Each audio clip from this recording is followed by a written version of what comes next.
Hello, and welcome to Closing the Distance. My name is Jeff Meyers. I'm here with Reverend Dr. Scott Weimer. Scott, great to see you. How you doing, man?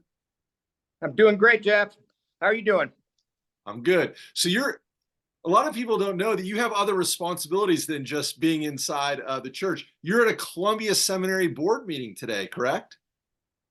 Yeah, it's been a great experience. The board is going through a lot of positive transition and exciting engagement for the future, and it's great because Roswell Presbyterian is in this time of strategic planning and seeing where that will go by God's grace, and so it's kind of a parallel track to what Roswell's doing. I love it.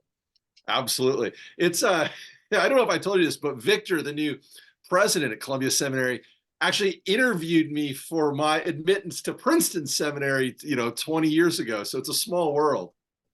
Oh my gosh, it's so good to know that he interviewed you and let you in. I mean, that's just amazing, Jeff. I know. They had a low bar. Who could have known? Who could have known? So Scott, when you preached on, steadfastness and, how God can sustain the weary soul. This past week, I preached a little bit on how to journey through grief. And for a lot of folks, they want to ignore those topics unless they're in the midst of it, right? And so we had to kind of find a way to include the folks that weren't grieving, but hopefully prepare them for those times in life that bring weariness and grief. Where do you find yourself right now? Well, I appreciate that question, Jeff. And first of all, Jeff introduced me. I'm Scott Weimer. I'm a part-time associate in the area of congregational care at Roswell Presbyterian Church. And I love being in Roswell Presbyterian Church. I love being part of the staff. I love having Jeff Meyers as my boss. I'm glad he's in charge and I'm not, because he's doing such a great job. And so it's such an honor to be able to preach last week at Roswell. It was the first time I'd preached the 4 services. And I got to tell you that I love that. I'm not sure everybody would love preaching 4 sermons in a row, but for me, it was just really wonderful. And by the 4th one, I thought, maybe I really do have something to say. And it kind of came together in a special way for me. But yeah, so where am I? You're asking me where I am in my journey of my own soul and grief process? Yeah. Sure. So your opening words, Jeff, about grief, and if we're not in grief, we're preparing for it. I actually believe we're all in grief, and I believe we're all in need of healing and wholeness. Our story is losing a son by suicide 8 years ago, a son whom you knew well and you loved, and you loved my son James too, and our whole family, my daughter Kristen and my wife Cynthia. And after Justin died, people may not know, but I couldn't come back right away. And I think what I'm going to share with you right now, I haven't shared before, although when you were preaching on preparing for grief, recovering from grief, I was in Columbia, South Carolina, preaching on a very similar topic. And so I want to hear what you had to say too. So where I am, I said at the time after Justin died, I tried to come back after about a month. It was a month exactly, actually. And I tried to give a devotion, and I wanted to moderate the session that night. And I don't know if you remember, we were in the sanctuary and so much was happening. You probably don't, but I tried to give a devotion and I couldn't get through it. And I don't think I would be now, but then I was embarrassed by that. And I felt a little bit ashamed, and I felt like, gosh, maybe I should be, not maybe, but I should be stronger. And so I remember one of the elders that I love very much came by, and I really believe, Jeff, it was hard for him to see me not doing okay. And I think he didn't really know what to say, but he put his hand on my shoulder and said, "Be stronger, Scott." And I remember thinking, gosh, maybe I should be stronger. And what happened a few days after that is that I asked to meet with a few of the elders, and, being off a month in terms of grief recovery it's a great gift. I mean, very few people have that opportunity if in the working world. They may get a week off or 2 weeks off, and I'd already been away a month. And so I remember meeting with 3 elders and saying to them, I don't, I work for you.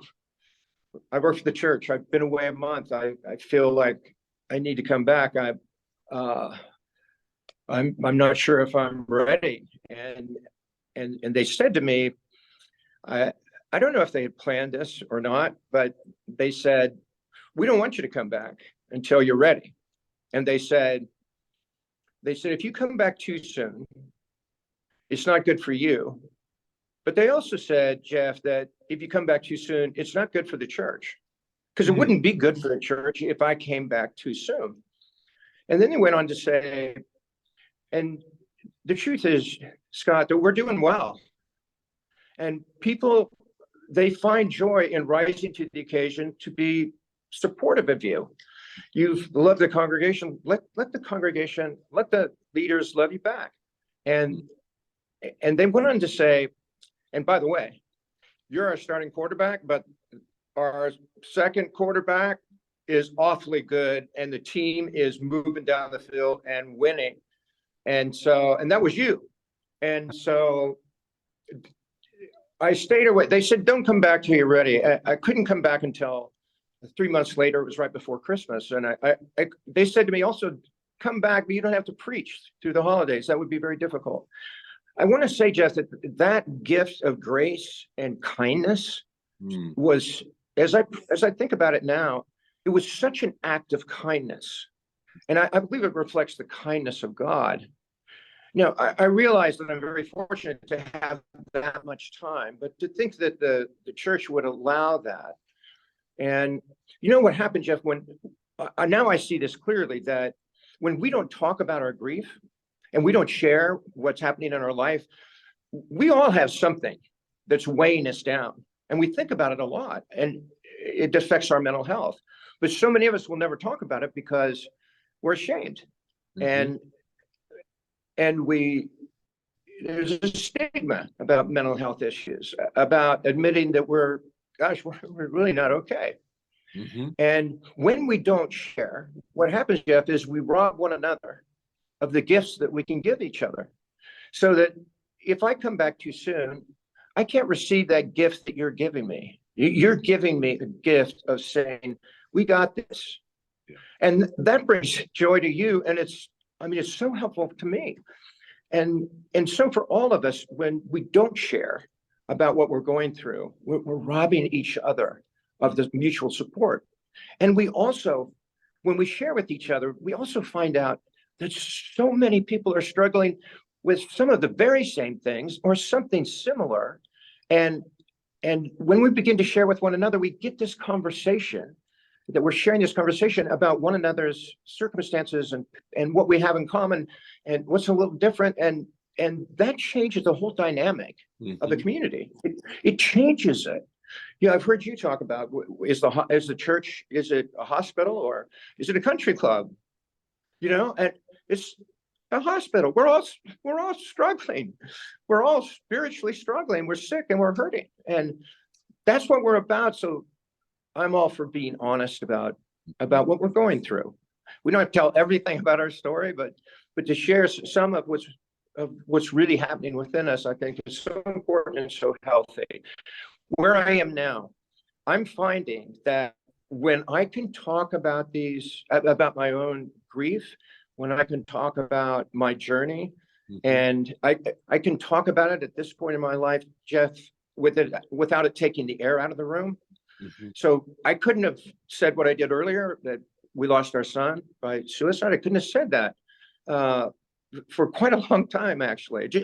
I couldn't say the words. And so I can now. Where am I? I feel spiritually strong. I realize we'll never completely heal. None of us does, but I'm finding a strength. And some people have heard me say this, but I want to say it again for anybody who might be listening in, and say it to you, that I found a joy at Roswell Presbyterian Church within the presence of the staff, in your presence, actually, and also primarily, and in the presence of the congregation. I found a joy that I didn't think I'd ever have again. So where am I right now? We'll have some ups and downs for sure, good days, bad days, but I feel I'm just so grateful. I'm grateful that God is bringing healing to me. I'm grateful that people are willing to share their stories with me. And so I really believe I'm in a good place. And I believe God has giving me a voice to be able to share some of what I've just shared with you, with communities and preaching and teaching. And what I'm finding is that people really do want to talk about what's happening. And when they hear somebody, maybe especially a pastor, because we're supposed to have it together. Right. And when they realize that we're no different, and I think it's really helpful. So thanks for asking me. Absolutely, Scott. Well, I thank you so much. I think when you said that, what joy you've rediscovered here at RPC, to the staff at the staff retreat yesterday, I think it just really blessed the staff, your vulnerability, but also that's what we're here for. We want to serve alongside and encourage each other. And this should be joyful ministry amidst the tough stuff and the lows of life that we're gonna experience. One of the things I'm curious to get your perspective on is I've heard the stages of grief. And one of the things, I've often meet people that loses a spouse that, and that's sad about it. There's, so the loss of a job, there's illness, all these things that can go wrong, and we experience grief. And some people feel guilty for not bouncing back faster or having sustained grief. And I try to encourage people, like, you have to go through the journey yourself. Everybody's a little different. But if you had to say there were some stages that you have to go through of grief, what would you say those are? Well, yeah, I appreciate you asking me about that. And I believe that we're in a time when the questions that you and I are asking one another and that we're discussing, it's a critical time in the history of, I think it's in the history of humanity in a way. I don't think we were really made to be able to process all the stimuli that we're receiving. Our brains haven't, we don't know, we can't, our brains haven't caught up with where we are. And they weren't made, in my opinion, to receive this much stimulus. And so I think that this issue of anxiety and stress and grief is compounded by the world that we live in now. And I do believe that there's a point where we have to accept some responsibility for how we're going to live in a healthy way, both in body, mind, and spirit, in a spiritually healthy way. How do we do this? And we're on that journey together. I don't have all those answers, but the reason I'm saying that I think that you preached on what you preached on yesterday, I preached what I preached on in Columbia, South Carolina, at this board retreat at Columbia Seminary. I wasn't here, but it started with everyone sharing their timeline in their lives of pain and heartache and grief.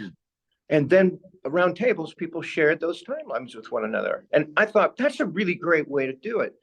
And of course, there's no pressure to share, but to actually be able to say, this is important. These moments in time when we experience such traumatic loss, there must be grief to move through that.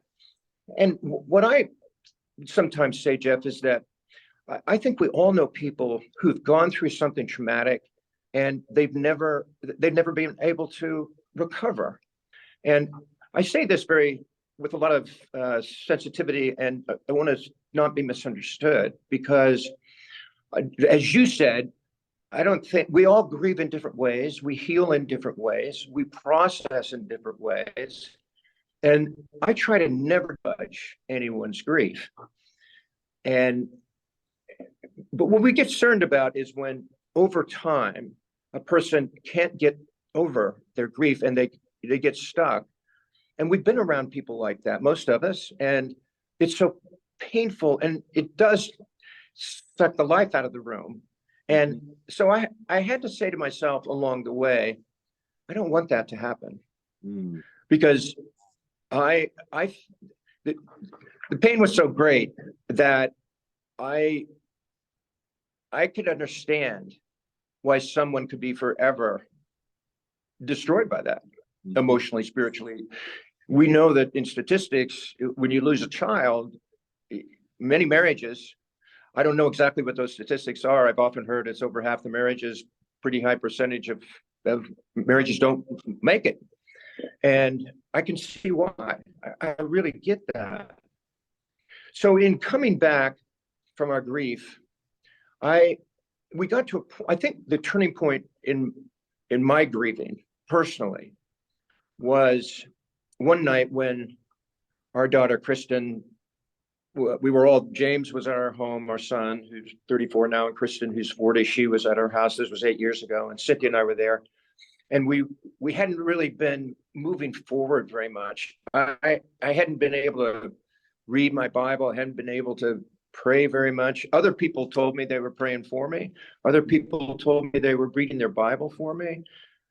I mean, what a gift that was to me. It was such a grace. Like, yeah. I didn't feel as guilty about not being able to read the Bible. I have people saying we're reading the Bible for you, and we're praying not just for me, but because I can't pray, they're praying prayers that I would want to pray. And it was so powerful to me.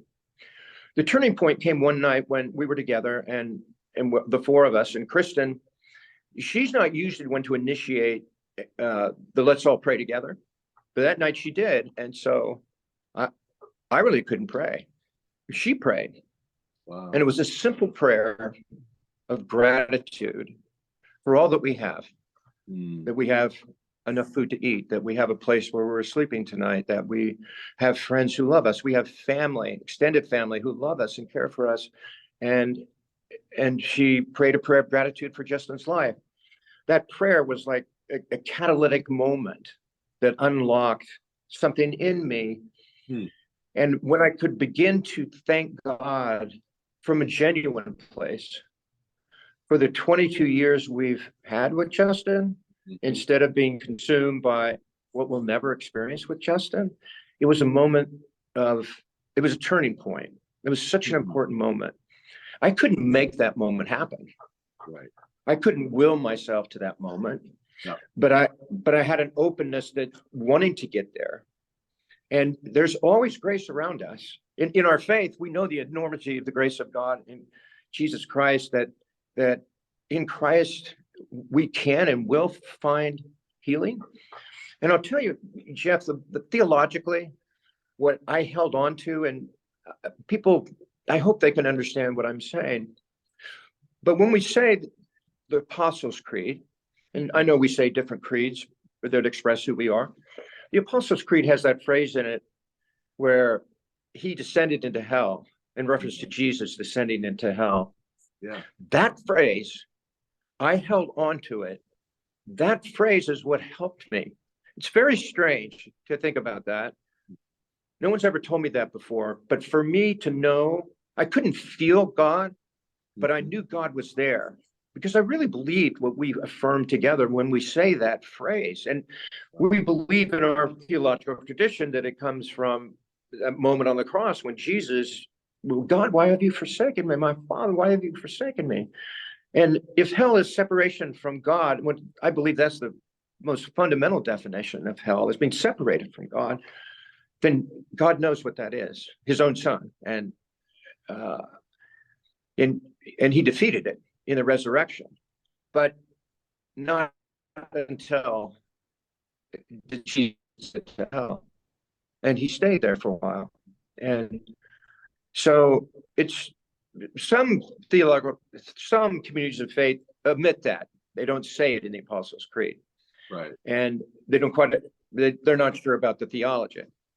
I think it's, for me, It's now become one of the most powerful of the phrases, because you can't have resurrection that changes us and transforms us and changes the world without the death and without the despair of it.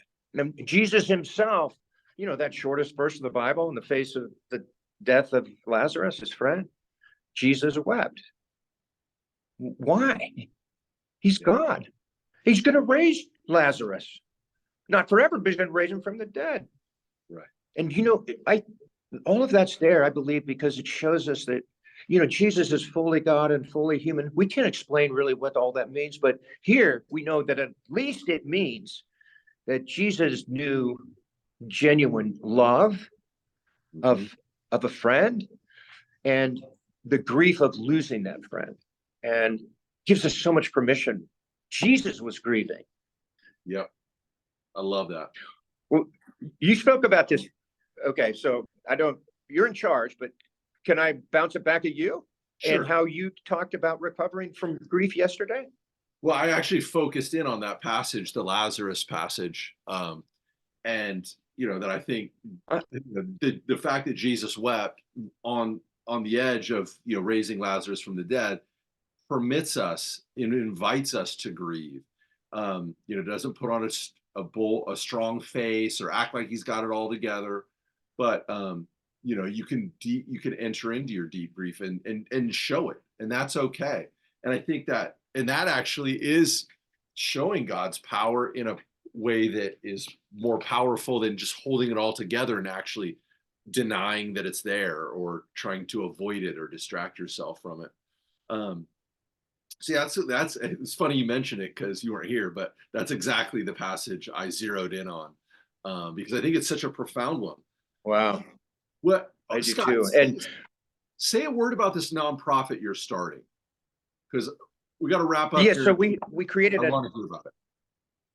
Yeah, thank you for asking, Jeff. Yeah, so we started a nonprofit. It's been established for ever since Justin died, 8 years, and it's called the Justin L. Weimer Everything's a Win Foundation. One of Justin's phrases that he used all the time with his friends was, "Remember, everything's a win." It's a shortened version of the verse in Romans 8. Many people know that verse 28. All things work together for good for those who love God and are called according to God's purpose. Everything's a win is how Justin interpreted that. And he lived by that. And so it's the Justin L. Weimer Everything's a Win Foundation. The purpose of it is to help eliminate the stigma, shame, and silence around mental health by doing what we're doing right now, Jeff, which is telling purposeful stories that model moving beyond the stigma, shame, and silence. We have to see that modeled and offer a language for how can we talk about these traumatic losses that we have in our life, or the grief that we carry. What are ways we can talk about it? So we're offering that language, and then we try to create safe spaces, Jeff, where people can tell their own story. So that's what we're doing, and I'm trying to get the infrastructure up. Everybody I've known said, "Weimer, you don't build infrastructure, man. You could probably do it, but it'd take you the rest of your life, and other people could do it in like 30 minutes." So one prayer is that in this year, first half of the year, I can get our website up. Okay. Uh-oh, I just lost Scott Weimer.